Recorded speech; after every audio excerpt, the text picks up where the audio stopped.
Virtual autism एक wake up call है उन लोगों के लिए जो बहुत ही ज़्यादा स्क्रीन एक्सपोज्ड हैं, क्योंकि बहुत ज़्यादा स्क्रीन एक्सपोज़र के ओवर यूज़ से बच्चों में कुछ ऐसे सिम्पटम दिखाई दे रहे हैं जो ऑटिज़्म जैसे हैं।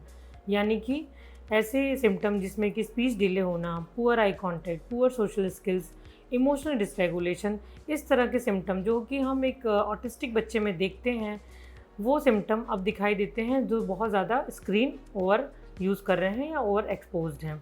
दूसरा सवाल, क्या ऑटिज़्म या वर्चुअल ऑटिज़्म 5 साल के बाद भी हो सकता है? सो वर्चुअल ऑटिज़्म की एज क्या है? वो क्योर कैसे होगा? रिकवरी कितने टाइम में होगी? और क्या बड़े बच्चों में इसके कुछ सिम्पटम अलग होते हैं? उस पे बात करेंगे आज।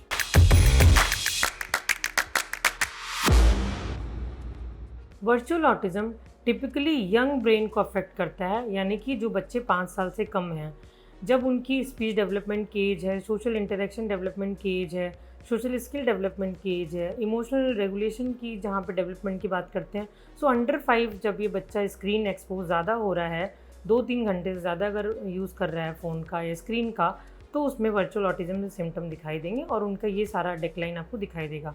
लेकिन जो बच्चे बड़े हैं 8 से 14 साल के बीच में, उन बच्चों पे भी स्क्रीन का इम्पैक्ट दिखाई देगा, लेकिन वो इम्पैक्ट थोड़ा अलग तरीके का दिखेगा। बिल्कुल ऑटिज़्म के जो सिम्पटम है उससे हो सकता है मिलता-जुलता हो, जिसमें कि पुअर सोशल स्किल्स हो सकती हैं, लैंग्वेज डिले हो सकता है, लेकिन एज बढ़ने के साथ-साथ आप उसमें कुछ चेंजेस देखेंगे। जैसे कि अगर बच्चा अंडर 5 है, स्क्रीन एक्सपोज़र या ओवर यूज़ का उस पे क्या इम्पैक्ट पड़ेगा? बच्चे में जो सोशल डेवलपमेंट है वो हैम्पर होगा, बच्चे में लैंग्वेज डिले हो सकता है, स्पीच डिले और पुअर सोशल कम्युनिकेशन स्किल्स। छोटे बच्चों में आपको वर्चुअल ऑटिज़्म जैसे सिम्पटम दिखाई देंगे, लेकिन अगर बच्चा बड़ा है, 10 प्लस है, तो उसमें जो हम टिपिकल ऑटिज़्म की बात कर रहे हैं वो नहीं उसमें दिखाई देगा, बल्कि उसके स्क्रीन एक्सपोज़र के अलग सिम्पटम आपको दिखाई देंगे। इसमें से कुछ सिम्पटम है जैसे कि डिजिटल डिपेंडेंसी या डिजिटल एडिक्शन का होना, मूड एंड स्लीप डिस्टर्बेंस का होना, एकेडमिक्स पुअर होते जाना, सोशल बिहेवियर का पुअर होना, सोशल विड्रॉल होना, रियल वर्ल्ड जो कनेक्शंस हैं वो रिड्यूस होना। सो जो रियल वर्ल्ड की बात हम करते हैं, आपस में जुड़ने की बात करते हैं, ये बच्चे आप देखेंगे उनसे बहुत अपने आप को विड्रॉ कर लेते हैं, बल्कि ये वर्चुअल जो वर्ल्ड है उसमें ज़्यादा ये इन्वॉल्व होते हैं और उनकी फैंटेसीज़ भी उन वर्चुअल वर्ल्ड की कहानियों के आसपास होती हैं, जो भी वो वर्चुअली कंटेंट देख रहे होते हैं। तो अगर बच्चे में स्क्रीन के ओवर यूज़ एक्सपोज़र की वजह से कुछ भी सिम्पटम ऐसे दिखते हैं जिसमें उसके सोशल इंटरेक्शन पुअर हो, बच्चे में इमोशनल डिसरेगुलेशन हो, बच्चा आपसे बातचीत करने में उतना खुल नहीं रहा हो, कम्युनिकेशन डिफ़िकल्टीज़ हो, या इस तरह का कोई भी बिहेवियर जो आपको लगता है कि पहला जैसे बच्चे करता था अब नहीं कर पा रहा है, या उसका डेवलपमेंट उस हिसाब से नहीं जैसा एज अप्रोप्रिएट होना चाहिए। सो कारण कुछ भी हो, सिम्पटम कुछ भी हो, यहाँ पे बात करेंगे कि हम क्या-क्या चीज़ें कर सकते हैं अगर बच्चे स्क्रीन की ओवर यूज़ की वजह से इस तरह के सिम्पटम दिखा रहा है। चाहे वो ऑटिज़्म हो, एडीएचडी हो, या जो भी हम उसको देखें, हमें उनकी जो डिफ़िकल्टीज़ है उसको कम करने पे ध्यान देना चाहिए। सो आपको यहाँ पे सबसे पहले ध्यान देना चाहिए कि आप उनका डिजिटल डिटॉक्स शुरू करें। इसका मतलब आप जितना स्क्रीन का टाइम है हम एज अप्रोप्रिएट देखें। अगर बच्चा 2 साल से कम है तो कोशिश करें कि स्क्रीन ज़ीरो हो।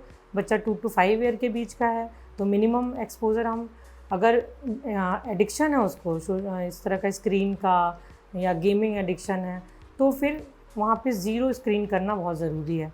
लेकिन आप जो भी बच्चे के साथ करें वो स्ट्रक्चर्ड हो और ग्रेजुअली हो। पहले दिन ही अगर आप कुछ करेंगे जो उसके लिए अनयूजुअल होगा तो शायद आपको और बिहेवियरल चेंजेस दिख सकते हैं। मील टाइम पे नो स्क्रीन, होमवर्क टाइम पे नो स्क्रीन, या कोई भी प्ले एक्टिविटी जिसमें आप 1 to 1 करें उसमें स्क्रीन का यूज़ ज़ीरो होना चाहिए, या कोशिश करें कि ना के बराबर हो। इसके अलावा बच्चे को री एंगेज करें रियल लाइफ सिचुएशन में। जो डोपामिन हिट या जो प्लेजर उनको स्क्रीन देखने पे मिल रहा है जिसकी वजह से वो एडिक्टेड होते जा रहे हैं, वो मज़ा, वो प्लेजर, वो जो इंटरेस्टिंग एक्टिविटीज़ हैं उनको रियल लाइफ सिचुएशन में मिलनी चाहिए। फ्रेंड्स के साथ, पीयर ग्रुप के साथ, आउटडोर एक्टिविटीज़ में, प्ले एक्टिविटीज़ में। सो कोशिश करें कि जितना रियल लाइफ बच्चे के साथ काम कर पाएँ। फैमिली का कम्युनिकेशन बच्चे के साथ, फैमिली मेम्बर्स का, पेरेंट्स का 1 to 1 कम्युनिकेशन मील टाइम पे, या जो भी आप उसके साथ क्वालिटी टाइम स्पेंड कर रहे हैं वो बहुत ज़रूरी है। तो अगर ये सारी टेक्निक यूज़ करने के बाद भी आपको लगता है कि बच्चे के बिहेवियर में कोई चेंज नहीं हो रहा है, तो आप प्रोफेशनल हेल्प ज़रूर लें। क्योंकि अगर स्क्रीन एक्सपोज़र की वजह से बच्चा एडिक्टेड हो गया है, उसको गेमिंग एडिक्शन है या स्क्रीन का एडिक्शन है, तो सिर्फ हो सकता है ये करने से बात ना बने, तो आपको एक काउंसलर की, एक प्रोफेशनल हेल्प लेनी चाहिए।